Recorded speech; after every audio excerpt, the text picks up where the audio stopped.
हम तो हल निकालना चाहते हैं, मगर ये बताओ विनोद भाई, हल कैसे निकलेगा? जो लोग यहाँ खड़े हैं वही लोग तो उनकी लड़ाई लड़ रहे हैं। आपको हमसे कल भी वार्ता करनी है, लेकिन आज अब आप रोक के जब आप सारे रास्ते बंद कर दोगे तो कैसे हल निकलेगा? आप बताओ। संविधान की हत्या करना बंद करो, भाई को न्याय दो, ताले को खोलो।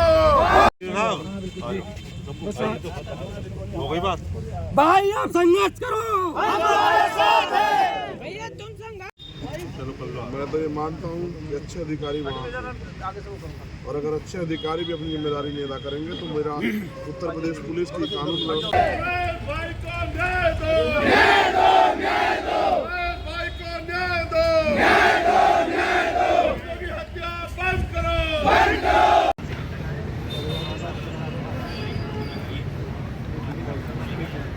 आप मुझसे भी मना करने कह रहे हो, लेकिन आपके लोग मुझे यहाँ से भी जाने के लिए नहीं दे रहे हैं। अभी 1.5 घंटा लगेगा आने में।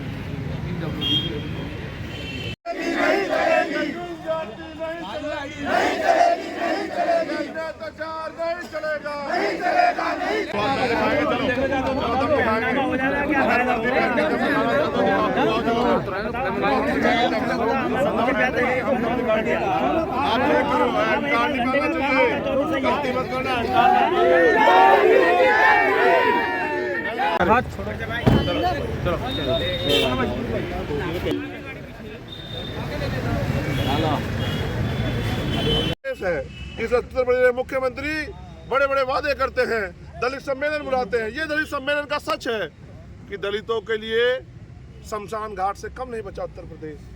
ये नहीं पता कल किसको गोली लगेगी, किस निर्दोष का एनकाउंटर होगा। ये सारी चीजों का जवाब समय आने पे हम लोग लेंगे। हम चुप नहीं रहेंगे।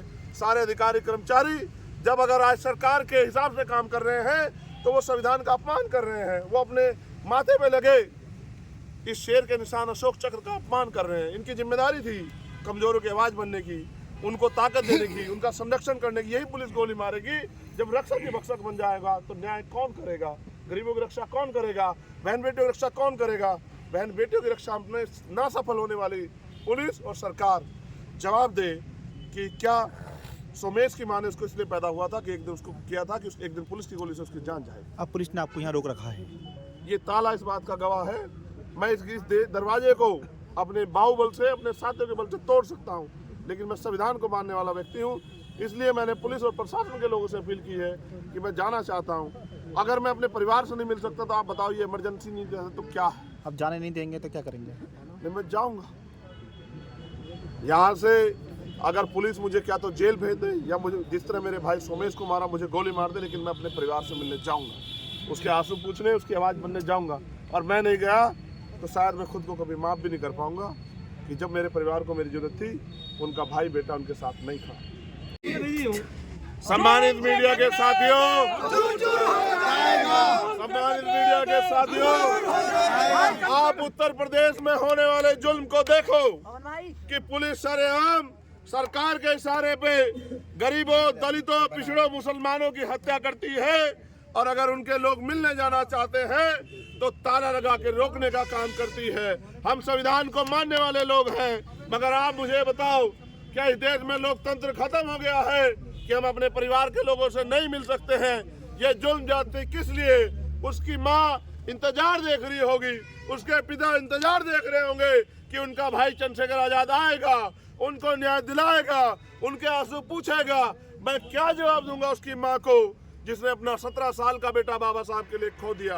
ये सरकार और पुलिस की मिली भगत से ये जुल्म हो रहा उत्तर प्रदेश में। दलित अब उत्तर प्रदेश में और देश में सुरक्षित नहीं है। इस देश के दलितों को जागना चाहिए। इस देश के दलित, पिछड़ों, आदिवासी, मुसलमानों को, सिखों, जैन, बौद्धिस्टों को, ईसाइयों को समझना चाहिए कि जब तक आप अपनी राजनीतिक ताकत नहीं बनाओगे तब तक आप इस देश में मारे जाओगे। इसलिए अपनी राजनीतिक ताकत बनाने के लिए लड़ो। अगर लड़ नहीं सकते तो बोलो, बोल नहीं सकते तो संघर्ष करो, लेकिन चुप मत रहो।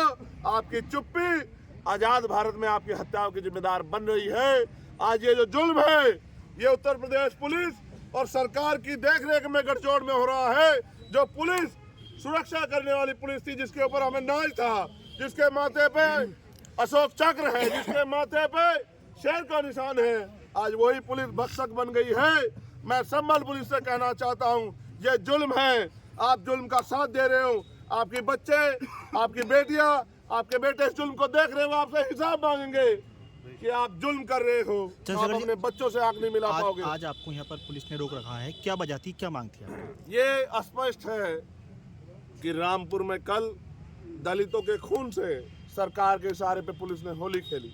एक 17 साल के बच्चे की गोली मार के हत्या कर दी, कई लोग घायल हैं। आज उन्हें मेरी जरूरत है।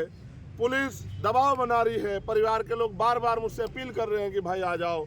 मैं यहाँ आया था, लेकिन पुलिस ने मुझसे कहा कानून व्यवस्था बिगड़ जाएगी। मैंने इनसे कहा कि आप देख रेख कर लो, मैं उनकी मदद करने के लिए जाना चाहता हूँ, मैं अकेला भी चला जाऊँगा, मैं कब लोगों के साथ चला जाऊँगा।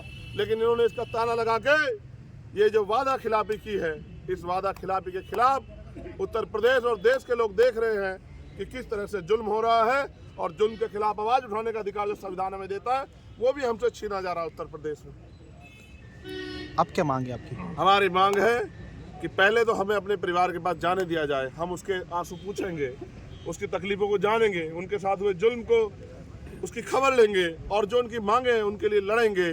उस भाई को के अंतिम दर्शन करेंगे, उसके सर पे हाथ फेर के महसूस करेंगे कि उसने किस तरह से बाबा साहब के लिए कुर्बानी दी। उसको नहीं पता था कि चंद का जमीन के लिए, वो जमीन जिसको वो जोतता है, जिसमें वो फसल उगाता है, जिसमें वो मेहनत करता है, जिसमें उसका पसीना पड़ता है, उसी जमीन के लिए सरकार की गोलियों से, वो गोलियां जो उनके टैक्स के पैसे से आई है, उन्हीं से उनकी हत्या कर दी जाएगी। ये जुल्म जो है ये असहनीय है।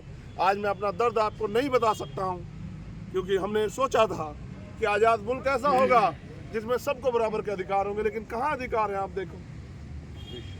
पूंजीपतियों ने, पैसे